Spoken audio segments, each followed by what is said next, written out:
Pemirsa, Wakil Ketua DPR RI Sufmi Dasko Ahmad menyampaikan terkait surat usulan pemakzulan Wakil Presiden Gibran Rakabuming Raka telah dikirimkan oleh Forum Purnawirawan TNI ke DPR. Ya, sementara Ketua Umum DPR RI Puan Maharani mengaku belum melihat surat yang mendesak pemakzulan tersebut.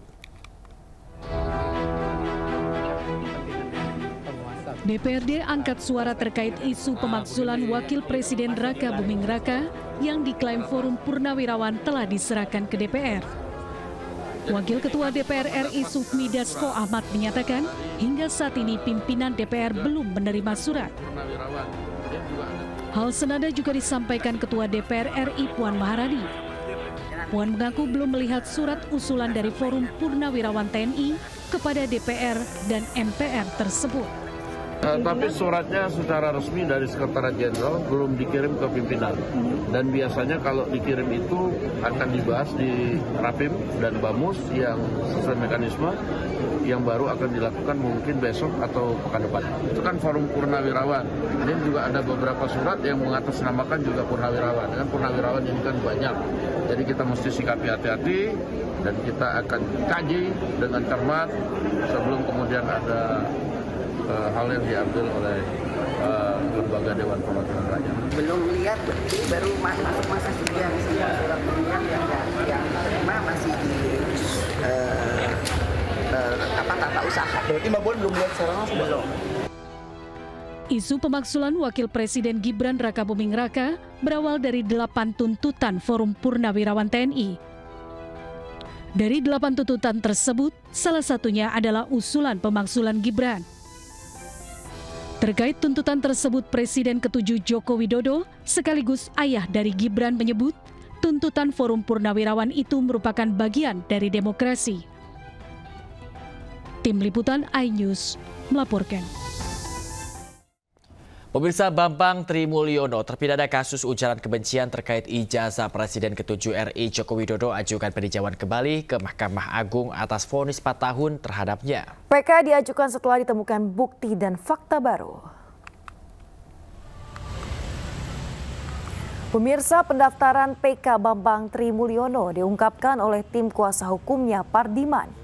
PK diajukan melalui Pengadilan Negeri Solo lantaran persidangannya dulu dilakukan di PN Solo. Menurut Pardiman, ada novum baru yang menjadi landasan hukum untuk mengajukan PK tersebut. Hanya saja Pardiman membeberkan novum baru tersebut. Bambang Tri sebelumnya dipenjara setelah menulis buku Jokowi Undercover. Dalam hal ini atas permintaan Bambang Trimulyono kita untuk melakukan upaya hukum luar biasa PK peninjauan kembali. Nah, setelah memenuhi syarat dari ini sudah kami daftarkan dan sudah diterima permohonan peninjauan kembali setelah diperiksa dokumen. Pemirsa, Pengadilan Negeri Sleman melanjutkan sidang gugatan perdata ijazah Presiden ke-7 Joko Widodo. Ya, Majelis Hakim melanjutkan pemirsa sidang setelah upaya mediasi antara penggugat dengan UGM sebagai tergugat tidak menemui titik temu. Sidang yang dipimpin Ketua Majelis Hakim Cahyono menghadirkan Komardin sebagai penggugat dan pihak tergugat diwakili kuasa hukumnya. Komardin menggugat UGM karena menolak membuka dokumen Jokowi saat kuliah di Fakultas Kehutanan. Komardin juga menggugat dosen pembimbing Jokowi saat kuliah bersama Kasmujo. Selain itu, pemirsa, Komardin juga menggugat UGM secara material senilai 69 triliun rupiah. Pihak tergugat akan menyampaikan tanggapan atau replik pada 1 Juli mendatang dan akan digelar secara daring.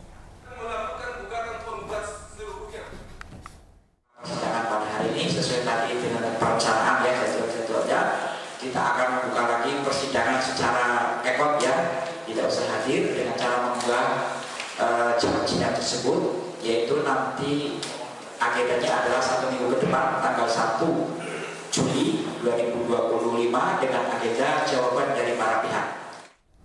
Pemirsa, Ketua KPU Solo mengungkap ijazah Presiden ke-7 Jokowi saat mendaftar sebagai wali kota. Ya, ijazah Jokowi disebut berasal dari UGM dan mendapat gelar insinyur, bukan doktoratus.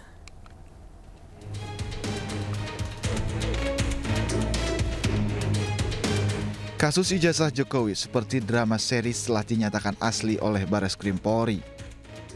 Sejumlah pihak masih meragukan keaslian ijazah Presiden ke-7 RI tersebut, termasuk saat mencalonkan diri sebagai calon wali kota Solo. Namun, Ketua KPU Solo menyatakan ijazah Jokowi saat mendaftar ke KPU Solo berasal dari Universitas Gadjah Mada. Hasil verifikasi sudah sesuai dan dinyatakan lengkap. Ketua KPU Solo menyebut Jokowi bergelar insinyur bukan Dr. Andes. Pernyataan Ketua KPU Solo ini sekaligus menjawab pernyataan dari politikus senior PD Perjuangan Betor Suryadi. Menurut Betor, ijazah Jokowi diduga dicetak di Pasar Pramuka saat mendaftar sebagai Gubernur Jakarta. Ibu baca semua, itu ada pertemuan yang membahas kekurangan dokumen Jokowi untuk dibawa ke KPU. Oke. Sehingga dicarilah jalannya, ketemulah zaman Dhani Iskandar dan kawan-kawan itu. Maka disitulah dirancang, didesain bagaimana semua ijazah itu dibuat. Namun pernyataan Betor ini dibantah oleh kuasa hukum Jokowi, Rifai Kusumanegara. Rifai mengatakan tidak ada alasan Jokowi memasukkan ijazahnya, sebab menurutnya untuk menjadi presiden cukup menggunakan ijazah SMA. Tim Liputan iNews melaporkan. Pemirsa, viral sejumlah pulau di Indonesia dijual di situs jual beli online. Menteri ATR sekaligus Kepala Badan Pertahanan Nasional Nusron Wahid menegaskan seluruh pulau di Indonesia tidak boleh dikuasai oleh perorangan maupun badan hukum.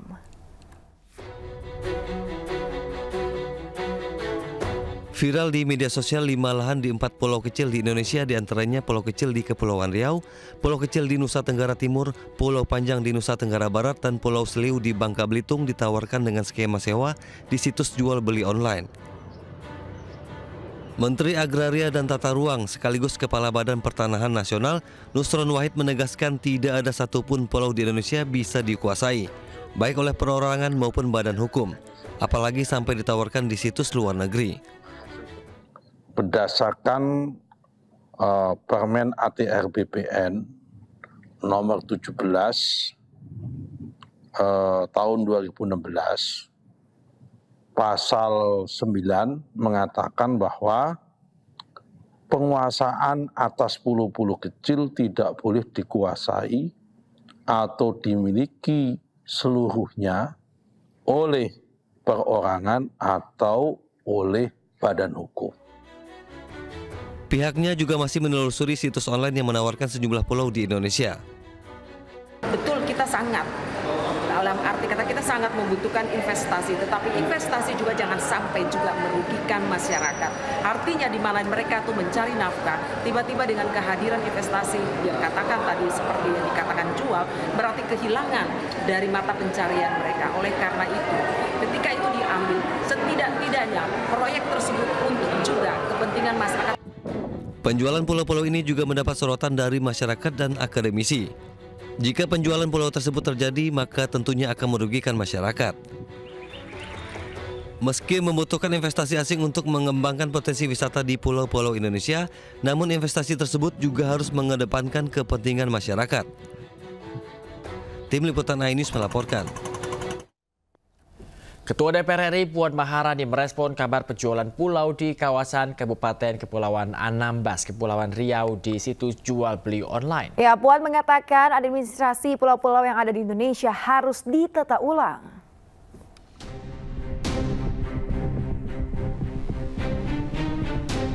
Polemik penjualan sejumlah pulau yang berada di Kabupaten Kepulauan Anambas, Provinsi Kepulauan Riau di situs jual beli online masih bergulir. Ketua DPR RI Puan Maharani merespon soal ramai adanya 4 pulau di Kabupaten Kepulauan Anambas, Provinsi Kepulauan Riau yang diduga dijual secara online.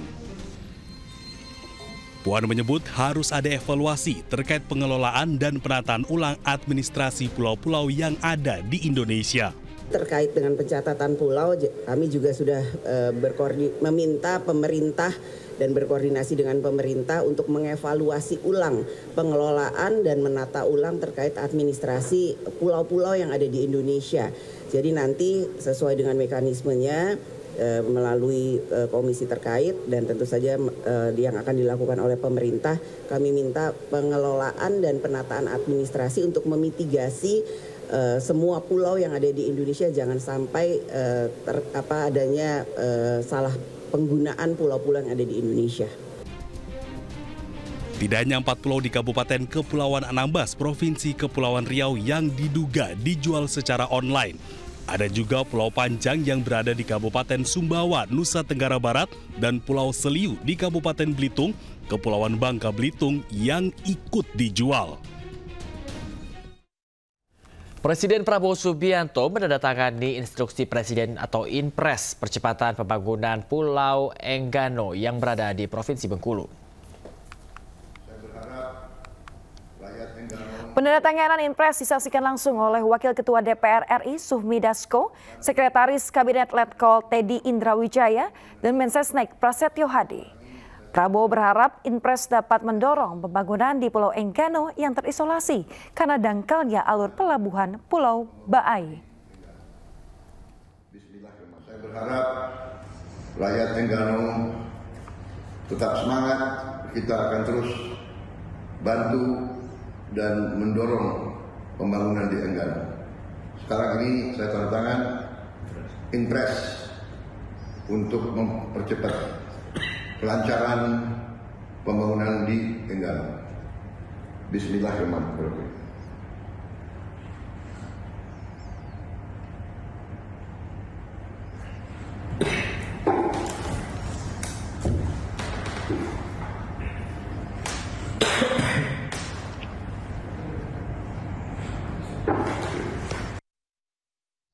Pemirsa, para pekerja dan buruh dengan upah di bawah 3,5 juta rupiah mendapat bantuan dari pemerintah.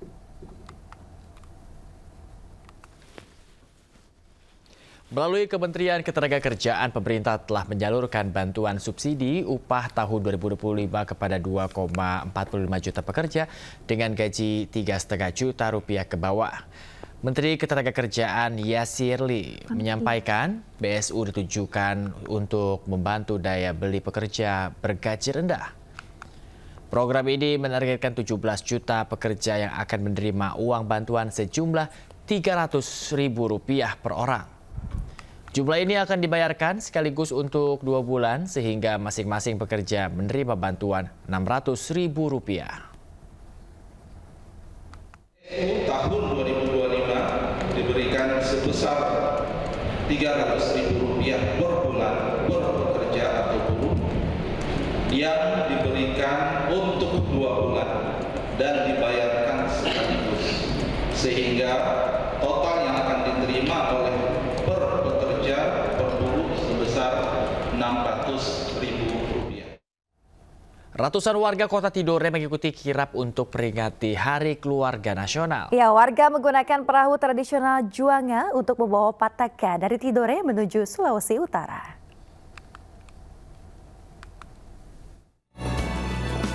Peringatan Hari Keluarga Nasional Harganas ke-32 tahun 2025 di Provinsi Maluku Utara berlangsung meriah. Ditandai dengan pelepasan kirap bendera pataka dari Kota Tidore Kepulauan menuju Sulawesi Utara menggunakan perahu Juanga. Perayaan Harganas tahun ini semakin semarak dengan penampilan tarian-tarian daerah Tidore sebagai bentuk pelestarian budaya lokal dalam semangat keluarga. Kirap ini sebagai simbol semangat juang dalam membangun keluarga berkualitas dan meningkatkan kesejahteraan masyarakat.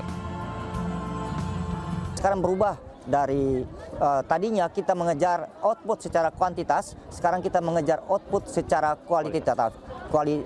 kualitas. Yaitu di mana keluarga harus berkualitas, bukan saja mengejar jumlah, tapi bagaimana keluarga itu harus hidup tentram, damai, aman, dan bahagia. Yang kami hormati. Peringatan Harganas ke-32 ini menjadi bukti bahwa pembangunan keluarga merupakan fondasi utama dalam menciptakan generasi yang unggul, sehat dan berdaya saing serta mandiri menuju Indonesia Emas 2045. Dari Tidore, Maluku Utara, Ismail Sangaji Ainus melaporkan.